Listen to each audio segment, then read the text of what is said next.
kami mengucap syukur ya Aba ya Bapa, Engkau Tuhan Allah kami yang berdaulat, Tuhan Allah yang maha kuasa. Hanya kepadamu-lah kami berserah ya Aba ya Bapa.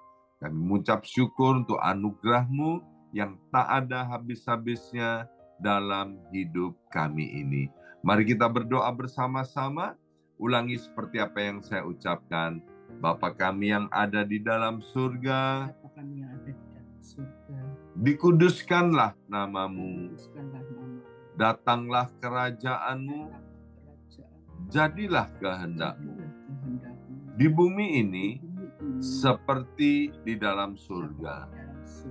Bapa yang baik, berikanlah kami pada hari ini rezeki yang menjadi bagian kami secukupnya, cukup untuk memberikan pinjaman kepada banyak bangsa, sedangkan kami sendiri tidak punya pinjaman.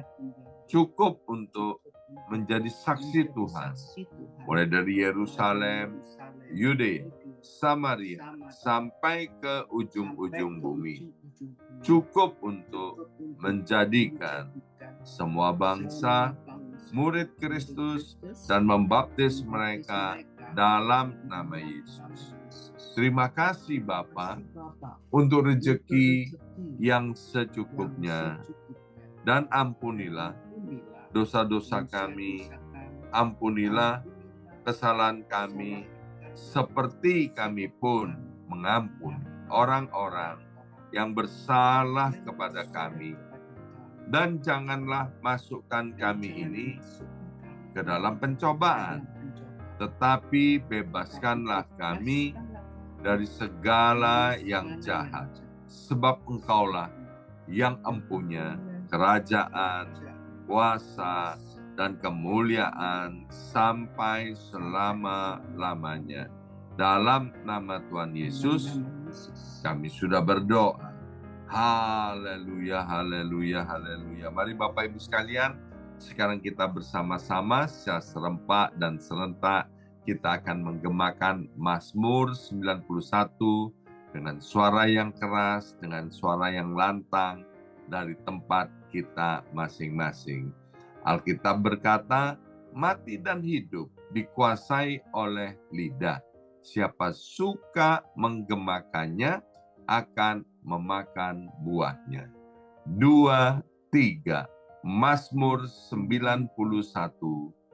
Orang yang duduk dalam lindungan yang maha tinggi dan bermalam dalam naungan yang maha kuasa akan berkata kepada Tuhan, tempat perlindunganku dan kubu pertahananku, Allahku yang kupercayai. Sungguh Tuhanlah yang akan melepaskan aku dari jerat penangkap burung dan dari penyakit sampar yang busuk. Dengan kepaknya Tuhan akan menudungi aku. Di bawah sayapnya aku akan berlindung. Kesetiaan Tuhan ialah perisai dan pagar tembok. Amin, amin, amin. Terjadi di dalam nama Tuhan Yesus. Aku tak usah takut terhadap kedahsyatan malam, terhadap panah yang terbang di waktu siang, terhadap penyakit sampar yang berjalan di dalam gelap, terhadap penyakit menular yang mengamuk di waktu petang. Walau 1.000 orang rebah di sisiku dan 10.000 di sebelah kananku, tetapi itu tidak akan menimpa aku.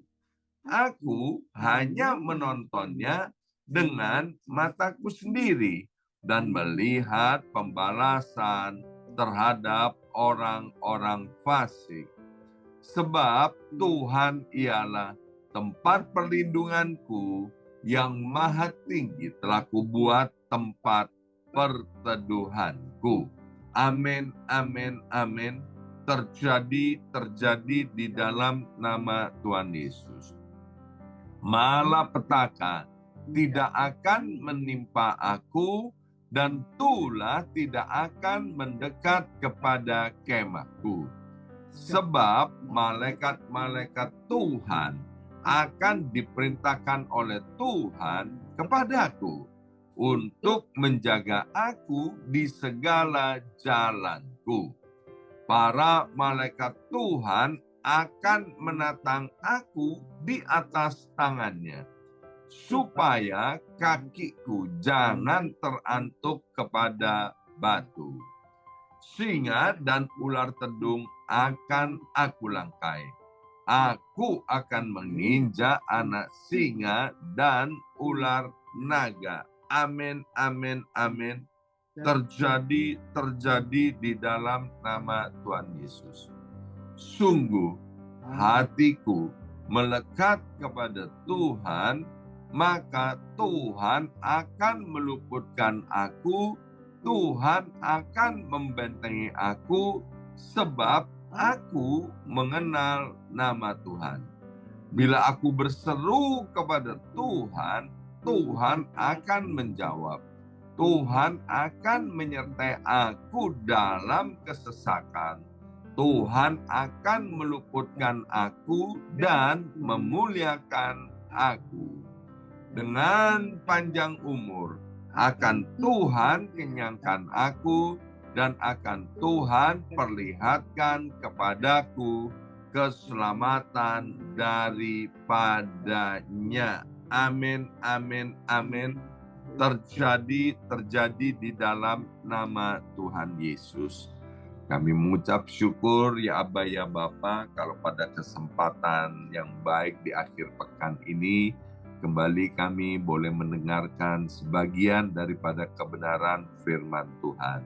Berkati hamba firman-Mu, saudari kami Nike Anderson. Berbicaralah melalui mulut lidah bibirnya.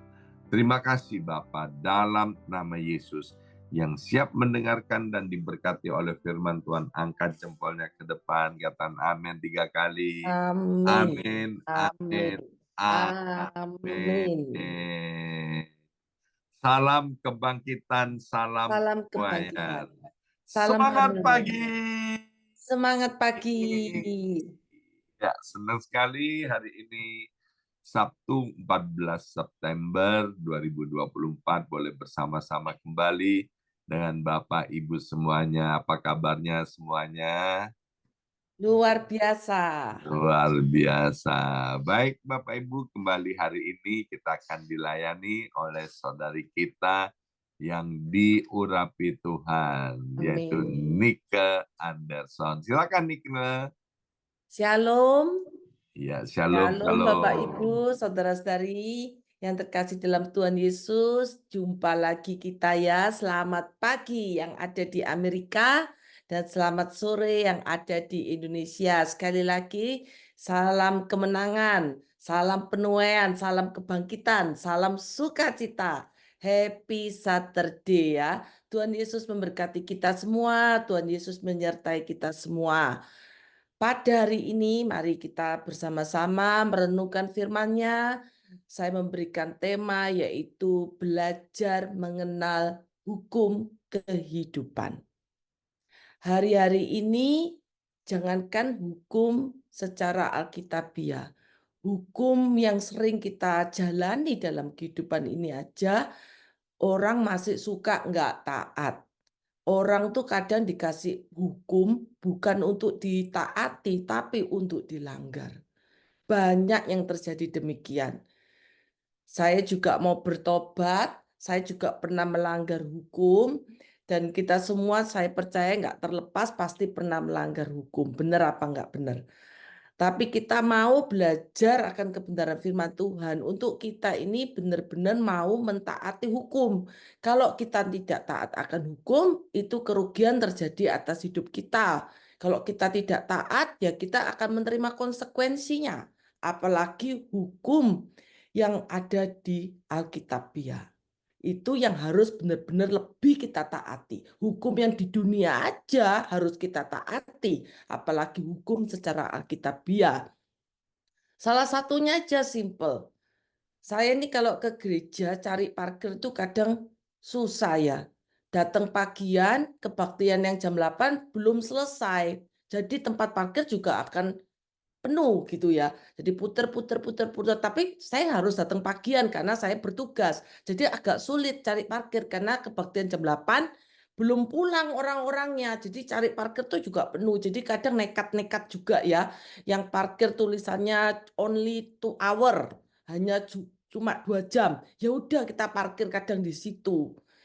Tapi konsekuensinya apa ya kalau sampai itu petugasnya muter lagi, lihat mobil masih di situ setelah 2 jam ya saya kena denda $26, Bapak, Ibu, saudara-saudari. Jadi kadang kalau dapat, kadang orang-orang itu juga pasang alarm, tapi saya ini nggak tahu gimana sama suami itu nggak pernah pasang alarm. Karena saya pikir, oh siapa tahu ya nanti pas lewat 2 jam ingat, tapi kenyataannya ya nggak inget gitu ya, jadi selalu kadang lewat 2 jam. Tapi ya untung-untungan, banyak untungnya daripada ruginya. Karena apa? Karena jarang kedenda juga gitu ya. Jadi kayak barusan minggu lalu kedenda $26. Tapi beberapa minggu yang lalu nggak kedenda juga. Jadi untung-untungan. Tapi kalau sampai didenda berarti kan rugi kan karena saya melanggar hukum tadi. Jadi hukum itu ada konsekuensinya. Jadi lebih aman tidak melanggar. Kalau melanggar ada konsekuensinya. Jadi sekali lagi dalam kehidupan ini kita umat percaya, kita tuh harus benar-benar taat akan hukum yang Tuhan sudah tetapkan. Karena dengan hukum-hukum yang Tuhan sudah tetapkan, itu Tuhan punya rencana. Punya rencana yang indah dalam hidup kita. Supaya kita apa? Supaya kita ini menerima mujizatnya. Lebih lagi menerima anugerah-anugerahnya. Kita dapat menikmati janji-janjinya. Jadi kita ini harus ingat ya, ada hukum kehidupan yang harus kita taati bukan untuk dilanggar. Mari kita buka dalam Yakobus 1 ayat 25. Yakobus 1 ayat 25. Mari kita baca sama-sama ya.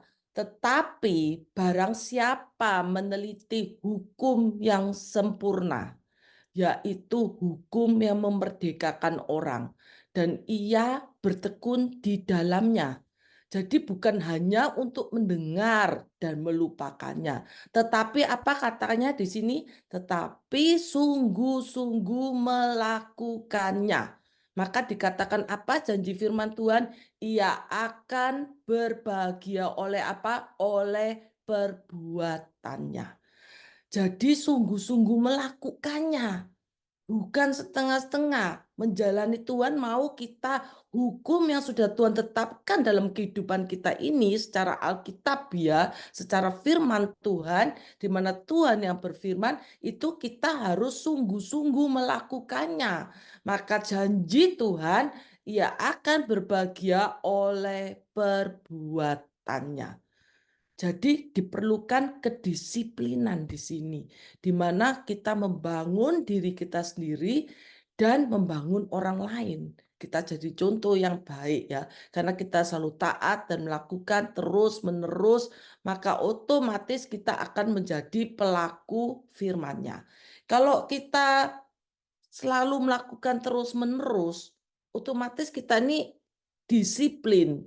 Akhirnya kita menjadi taat, lebih mudah untuk menjadi taat daripada kalau kita kadang tidak, kadang iya, tidak, iya, tidak. Kita lebih nggak bisa disiplin, kita lebih tidak bisa taat akan hukum-hukum yang Tuhan sudah tetapkan. Hukum Tuhan itu sempurna. Hukum Tuhan itu memiliki kekuatan untuk memerdekakan kita. Manusia memang memiliki free will, kebebasan. Terserah mau jadi taat atau tidak taat. Tetapi konsekuensinya harus kita tanggung. Supaya apa? Supaya kita dewasa. Belajar bertanggung jawab terhadap apa segala keputusan dan tindakan yang kita lakukan. Jadi kita benar-benar harus mentaati apa yang Tuhan sudah perintahkan. Karena Tuhan itu berdaulat, Tuhan itu berkuasa atas hidup kita ini. Jadi biar kita lebih sungguh-sungguh dekat kepadanya, lebih mentaati segala ketetapannya. Sehingga kita apa menerima janji Tuhan tadi, berbahagia oleh perbuatan kita. Kita ada damai sejahtera. Tapi sebaliknya kalau kita melanggar hukum yang Tuhan sudah tetapkan, maka kita akan mengalami apa? Mengalami sesuatu yang kerugian, kesulitan, dan bahkan kita mengalami penderitaan. Jadi sekali lagi mari kita sungguh-sungguh hidup ini taat akan hukum-hukum yang sudah Tuhan tetapkan. Mari kita baca sama-sama, apa sih yang Tuhan sudah tetapkan secara alkitabiah ini. Mari kita buka Amsal 11. Amsal 11 ayat 24 sampai 31. Saya ini suka sekali Mazmur dan Amsal. Terutama Amsal itu kan ada pasal 1 sampai 31 ya. Itu dibaca setiap hari. Kalau sekarang tanggal berapa dibaca, tanggal 13 dibaca tanggal 13, tanggal 14 dibaca 14, tanggal 15 dibaca 15.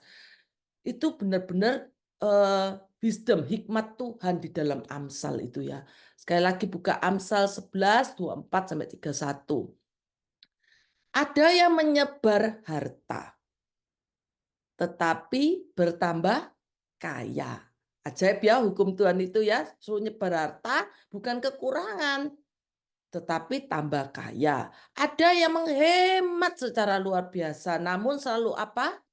Berkekurangan. Ayat ke-25, siapa banyak memberi berkat, diberi kelimpahan. Siapa memberi minum, ia sendiri akan diberi minum. Siapa menahan gandum, ia dikutuki orang. Tetapi berkat turun di atas kepala orang yang menjual gandum. Siapa mengejar kebaikan berusaha untuk dikenan orang. Jadi kejarlah kebaikan supaya kita dikenan orang. Tetapi sebaliknya siapa yang mengejar kejahatan akan ditimpa kejahatan. Siapa mempercayakan diri kepada kekayaannya, sering ini terjadi ya, akan jatuh. Karena hidup ini tidak mengandalkan apa yang kita punya, semua dari Tuhan. Tuhan izinkan untuk kita menikmati, untuk memelihara, tetapi bukan kita bergantung dan percaya kepada kekayaan kita. Amin. Tetapi orang benar akan tumbuh seperti daun muda. Siapa yang mengacaukan rumah tangganya akan menangkap angin. Jadi usahakan di dalam rumah tangga, undang hadirat Tuhan, damai sejahtera itu selalu hadir di dalam setiap rumah tangga kita. Supaya apa? Kita bisa merasakan hadirat Tuhan, damai sejahtera, sukacita, dan kebahagiaan. Orang bodoh akan menjadi budak orang bijak. Hasil orang benar adalah dikatakan pohon kehidupan. Dan siapa bijak mengambil hati orang. Jadi hidup ini selalu berusaha menyenangkan. Bukan menyenangkan hati Tuhan saja, tetapi kita juga bisa menyenangkan hati sesama. Dengan hati yang tulus. Ayat yang terakhir 31, kalau orang benar menerima balasan di atas bumi, lebih-lebih orang fasik dan orang berdosa, pasti Tuhan akan hukum. Amin. Jadi kalau kita simpulkan di dalam Amsal 11 ini, ayat 25 sampai 31, ada beberapa hukum kehidupan yang harus kita ketahui. Yang pertama di antaranya adalah hukum kasih. Tadi dikatakan siapa banyak memberi berkat, diberi kelimpahan, siapa memberi minum, ia sendiri akan diberi minum. Siapa menahan gandum, ia dikutuki orang, tetapi berkat turun di atas kepala orang yang jual gandum. Jadi kalau kita melakukan segala sesuatu, kalau kita tidak mau, jangan kita lakukan kepada orang lain. Kalau kita nggak mau orang lain itu berbuat sesuatu kepada kita, ya kita jangan berbuat sesuatu kepada dia supaya apa? Menjaga hubungan kasih ini. Memang firman Tuhan berkata, janganlah membalas kejahatan dan kejahatan, tetapi biarlah kita melakukan bagian kita terlebih dahulu, yaitu kita berbuat baik. Berbuat baik sepanjang umur hidup kita. Banyak memberi berkat, dengan hati yang tulus, karena dengan memberi berkat kita menyenangkan orang lain. Dengan orang lain disenangkan, maka kita akan memuliakan Bapa kita. Amin. Tetapi satu hal kalau kita pelajari di dalam Matius 22, Tuhan juga memberikan hukum yang terutama. Kalau kita baca Matius 22 ayat 36 sampai 39, percakapan murid Tuhan Yesus dengan Tuhan Yesus sendiri. Guru, hukum manakah yang terutama dalam hukum Taurat? Jawab Yesus kepadanya, kasihilah Tuhan Allahmu dengan segenap hatimu dan dengan segenap jiwamu dan dengan segenap akal budimu.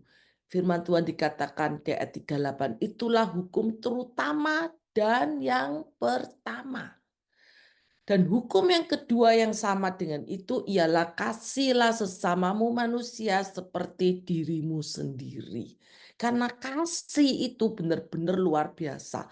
Kasih itu menutupi segala pelanggaran. Kasih itu betul-betul sungguh-sungguh ajaib. Kalau kita menerapkan kasih, mengasihi musuh kita, itu luar biasa.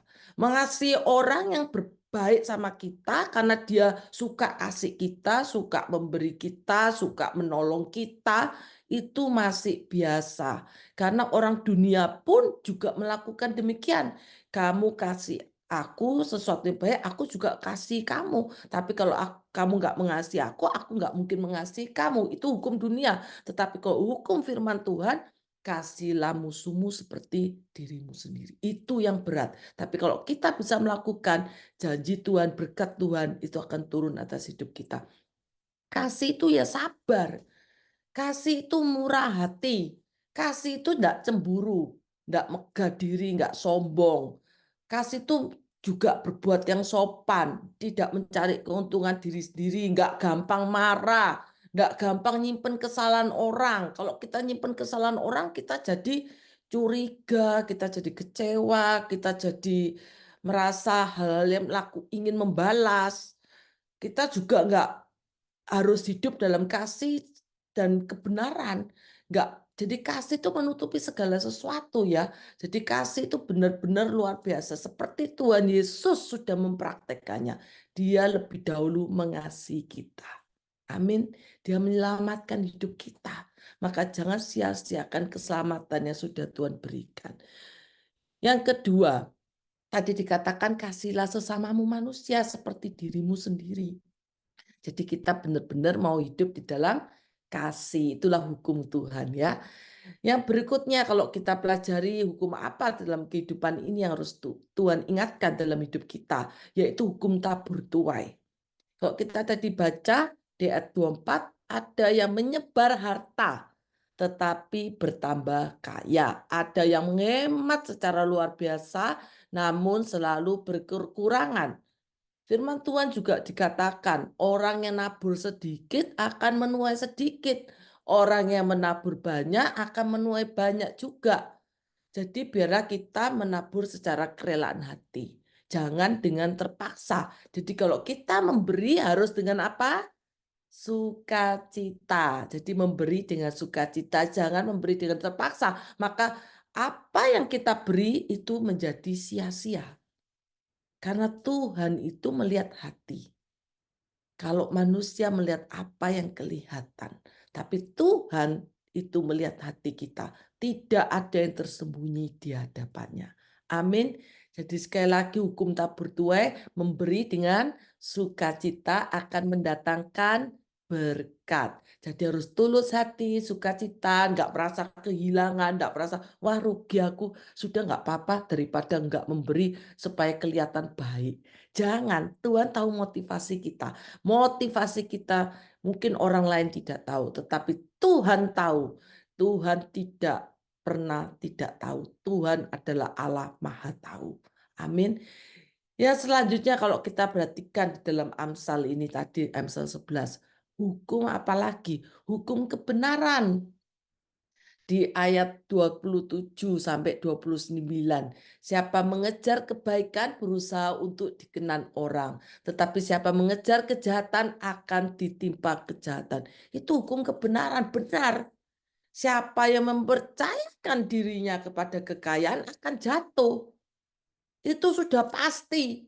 Sudah pasti, tetapi disatakan orang benar akan tumbuh seperti daun muda. Tahu ya daun muda kalau kita perhatikan daunnya begitu bagus, begitu indah, bisa dinikmati, menghasilkan buah. Seperti pohon kehidupan, tetapi kalau daunnya kering, rontok, coklat, hancur, jelek, tidak menjadi berkat, tidak menghasilkan buah. diinjak-injak dan dibuang, disedot gitu ya, daun-daun kering itu dibuang di tempat sampah. Kita dikatakan kita mau menjadi orang benar, tumbuh seperti daun muda. Tetapi siapa yang juga mengacaukan rumah tangganya akan nangkep angin, akan melakukan sia-sia, tidak ada damai sejahtera, yang ada pertikaian, percekcokan, tidak menjalankan hukum Tuhan tadi kasih, tidak dijalankan. Sehingga apa yang terjadi di dalam rumah tangga, kalau selalu ribut, tidak ada yang mau mengalah, selalu merasa dirinya benar, aku benar, kamu salah, selalu mencari kesalahan, selalu menghina. Jadi kalau orang marah, nggak mau terima. Kalau marah tambah marah itu tidak benar. Tetapi bila kita benar-benar menerapkan hukum Tuhan itu, yaitu hukum kebenaran, karena akan menjadi kacau rumah tangganya. Kalau kita tidak mau kacau, undang hadirat Tuhan. Kalau ada salah satu marah, diam dulu. Jangan langsung ambil keputusan, bawa dalam doa. Koreksi diri, tidak ada salahnya kita berkata, sorry.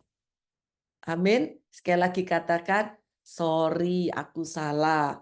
Sorry aku buat kamu marah. Sorry tadi aku nggak menyenangkan kamu. Sorry perkataanku ini mungkin nggak enak didengar. Kadang ya memang namanya manusiawi ya.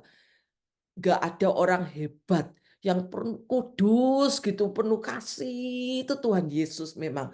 Tetapi kita mau menjadi sepertinya. Jadi selalu ingat, hiduplah di dalam kasih. Kasih, kasih, kasih seperti Tuhan katakan tadi. Tapi Tuhan mau kita mengasihi dia lebih dahulu. Amin. Jadi itu hukum kebenaran pasti kacau rumah tangganya ya. Sekarang selanjutnya, hukum keadilan. Kalau kita lihat di dalam ayat 30 sampai 31, hasil orang benar adalah pohon kehidupan dan siapa bijak mengambil hati orang.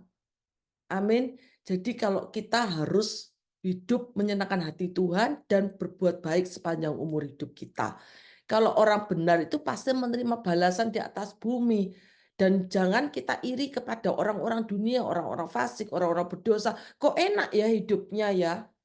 Kok aku yang sudah ikut Tuhan kok gini-gini aja, kok pas-pas. Hati-hati dengan ucapan kita. Gini-gini aja pas-pas, atau kita kok cuma begini saja, kok kita nggak pernah sukses, kok dia orang yang nggak percaya Tuhan, yang hidupnya nggak benar, nggak pernah ke gereja, kok mobilnya ganti terus, kok rumahnya bagus ya, terus kita lihat rumah kita kok lebih jelek ya.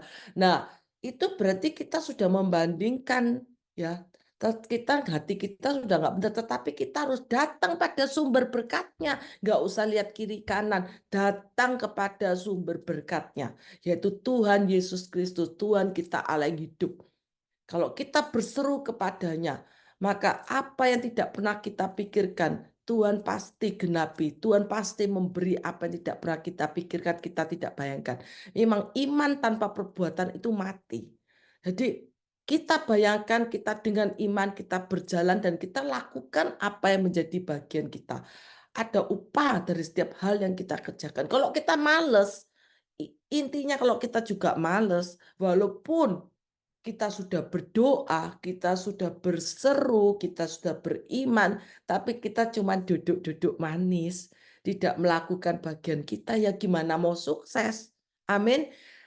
Jadi ada bagian yang harus kita lakukan. Orang rajin akan menerima berkat, tetapi orang malas tidak mendapatkan apa-apa. Amin. Jadi ada bagian kita, ada bagian Tuhan. Jadi kita lakukan apa yang menjadi bagian kita untuk memuliakan nama Tuhan, menyenangkan hati Tuhan, melakukan hukum-hukum yang sudah Tuhan tetapkan. Yaitu mari kita lebih sungguh-sungguh lagi menerapkan hukum-hukum secara alkitabiah ini. Amin. Jadi biarlah kita benar-benar hidup di dalam kebenarannya. Kita mau Tuhan itu adil dan kita juga jangan hidup dalam tidak keadilan. Kalau kita tahu bagian orang, kalau yang kita sebagai pemimpin, kita tahu kita memiliki pegawai, itu adalah bagian pegawai kita berikan untuk pegawai kita. Itu kita mau hidup dalam keadilan. Jangan kita nindas orang untuk mendapatkan keuntungan, tetapi biar kita mau hidup adil karena Tuhan kita juga Allah Maha Adil. Amin. Jadi sekali lagi ya Bapak Ibu, saudara-saudariku yang terkasih dalam Tuhan, biar kita terus pelihara hidup kita ini, hidup masuk dalam keintiman, dekat dengan Tuhan, mau melakukan hukum-hukum yang sudah Tuhan tetapkan dalam hidup kita. Hukum dalam kehidupan ini harus kita taati. Amin. Jadi hukum yang terutama, kasihlah Tuhan Allahmu dengan segenap hatimu dan dengan segenap jiwamu dan dengan segenap akal budimu. Yang kedua, Tuhan mau kita mengasihi sesama kita seperti dirinya kita sendiri. Hukum tabur tuai, biarlah kita juga melakukan apa yang menjadi bagian kita, memberi dengan sukacita, memberi dengan damai sejahtera, maka berkat akan dicurahkan atas kita. Dan hukum kebenaran supaya kita tahu hukum-hukum yang benar, karena hukum kebenaran itu kalau kita langgar, kita akan rugi ya, kita akan tidak mendapatkan janji Tuhan. Selanjutnya hukum keadilan, supaya kita ini juga hidup dalam keadilan seperti Tuhan kita Allah yang Maha Adil.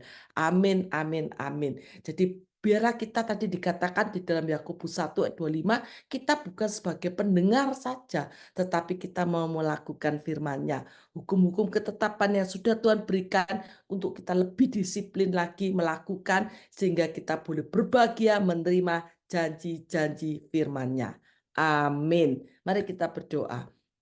Terima kasih ya Bapa untuk kasih setiamu. Kalau Engkau sudah ingatkan kami semua, untuk kami senantiasa mentaati setiap hukum-hukum yang sudah Tuhan tetapkan dalam kehidupan kami, baik hukum-hukum yang ada di dunia ini maupun hukum-hukum secara alkitabiah. Kami percaya Tuhan di dalam nama Tuhan Yesus, kami semua mau melakukan kebenaran firman-Mu Tuhan, untuk kami menerima janji-janji Tuhan, sehingga kami boleh berbahagia di muka bumi ini dan kami boleh berbahagia di surga nantinya. Terima kasih Tuhan, kami sungguh-sungguh mengucap syukur. Biar berkat Bapa Abraham, Iskak dan Israel boleh turun atas kami semua dari sekarang sampai selama-lamanya. Yang percaya bersama saya katakan amin.